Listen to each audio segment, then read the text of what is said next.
مگر میدان حشر ہوگا.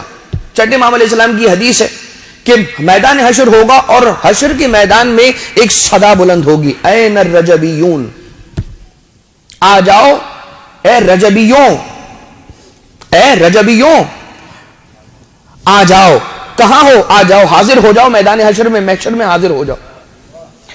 اور روایت کے یہ جملے ہیں کہ کچھ افراد اس آواز, اس صدا کے بعد نمودار ہوں گے کہ جن کے چہرے بیاض سفیدی کی طرح سے چمک رہے ہوں گے, نور کی طرح سے وہ چہرے چمک رہے ہوں گے, اور ان کے سروں پر تاج ہوگا کہ جن پر یاقوت اور در سجے ہوئے ہوں گے, اور ان کے دائیں جانب 1000 ملک, ان کے بائیں جانب 1000 ملک ان کے پروٹوکول کے لیے ساتھ ساتھ چل رہے ہوں گے. اور جب وہ یہاں پر آ جائیں گے تو پروردگار عالم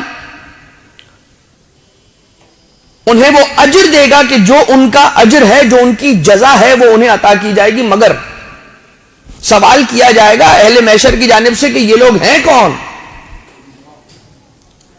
جواب آئے گا کہ یہ وہ لوگ ہیں کہ جنہوں نے ماہ رجب کے ایک حصے میں روزہ رکھا, چاہے شروع میں یا درمیان ہی حصے میں یا آخری حصے میں. حتیٰ کہ اب یہ امام علیہ السلام کا جملہ ہے, حتیٰ کہ اگر ایک روزہ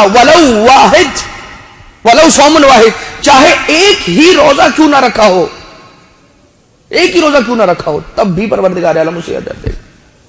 تو اب تو یہ بات ہو گئی کہ جو حدیث آپ کی خدمت میں پچھلے دنوں عرض کی گئی کہ رجب الاسب, رجب کسے کہتے ہیں؟ جنت کی ایک نہر کا نام بھی رجب ہے. وہ نہر اسے ملے گی جس نے ایک روزہ رکھا.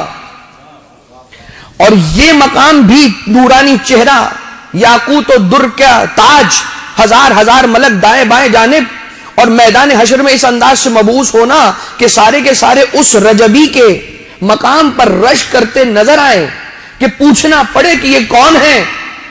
یہ اس شخص کا اجر ہے کہ جس نے ایک روزہ رکھا. تو سوچئے جس نے ایک سے زیادہ روزے رکھے اس کا کیا اجر ہوگا. برحمتك يا أرحم الراحمين وصلى الله على محمد وآله الطاهرين.